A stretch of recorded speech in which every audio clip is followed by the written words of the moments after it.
Okay, today I am doing a comparison video of my old HD Keychain Cam number 11, and this is my new number 16. It just came out.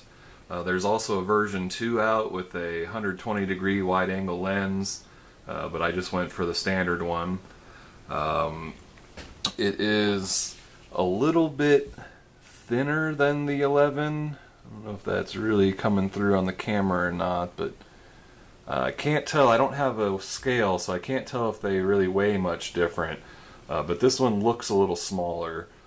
They have different USB ports now. The new number 16 has the bigger USB plug, but it did come with a new cable, so no big deal there. I got it on eBay for about $40. After I bought it, I got an email with a PDF instruction manual, which is actually in easy to read English. It's not all horribly translated. And then it also is a link to an RC Groups forums post with just tons of information about it. It's basically the post that they use to make this new one and decide what new things to give it. There's a program that you can download to like update the firmware and change all the configuration settings on it. So I was able to turn off the date stamp with that. If you like the date stamp, you can set it with that and make it nice and accurate. It has all sorts of different features with exposures, and one of my favorite was it has an audio level setting where with my number 11, when I wear it on my hat cam, the audio is so loud it would tend to distort and clip from being too high of a gain. So I turned the audio to level 2 of 3 for this one, and it's much better now. It doesn't clip. It is a nice, clean, clear audio. So you'll hear that in the comparison video that I'll show after this. I think otherwise, they're pretty much the same. They got the same buttons. These are fake buttons. These are the buttons you actually use. The number 16 has a brighter LED, and it actually has different lights that it does to show you what it's doing. So as you can see there, the LED is much easier to see now. But yeah, I mean, it blinks and changes colors to let you know. I think it showed a red one at some point.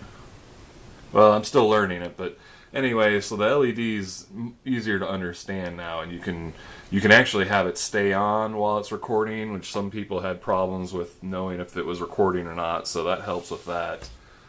But I think that's about it to lead up to. Now I'm going to go to some footage.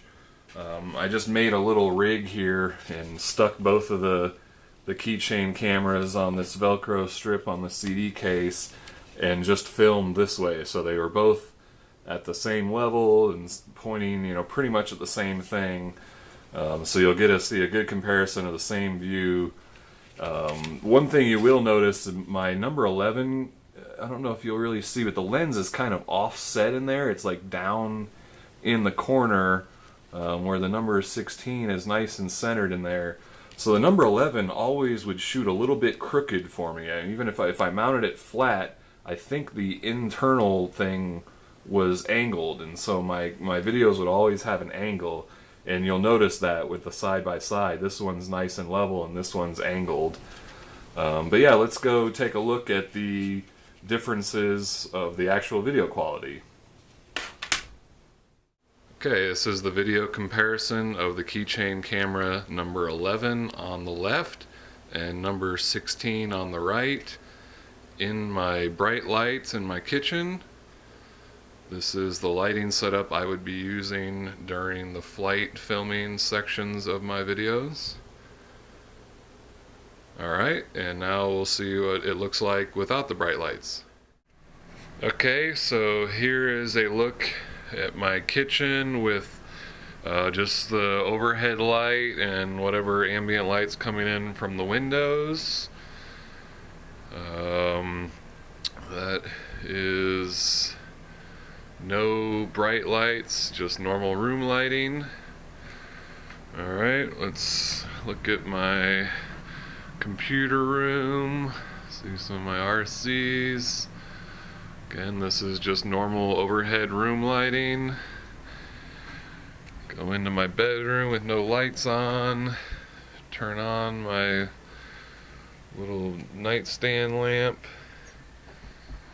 You see Marble in his bed there. Okay. Now down the hallway.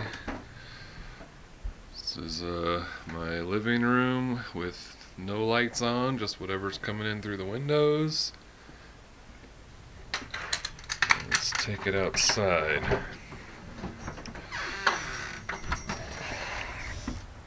It's a little bit overcast out.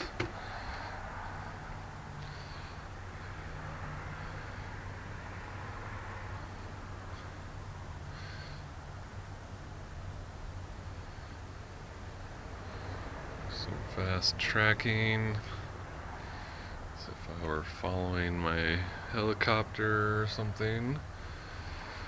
Okay, look at the light change from sky to ground, back up to sky, back down to ground.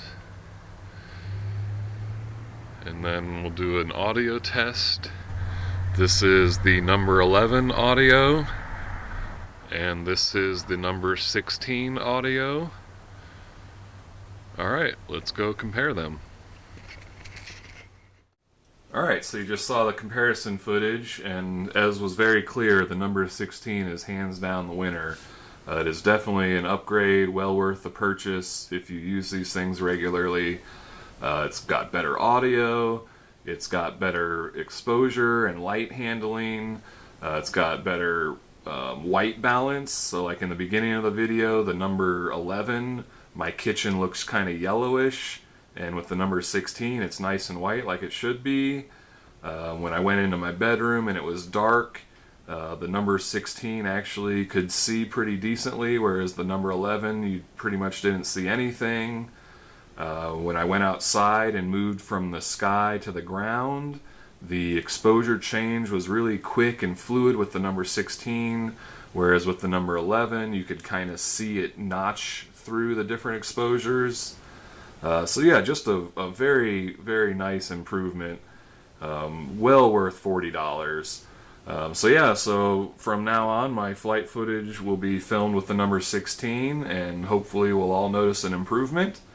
Thanks for watching my comparison video, and hopefully that was informative. Please subscribe, and I'll see you soon.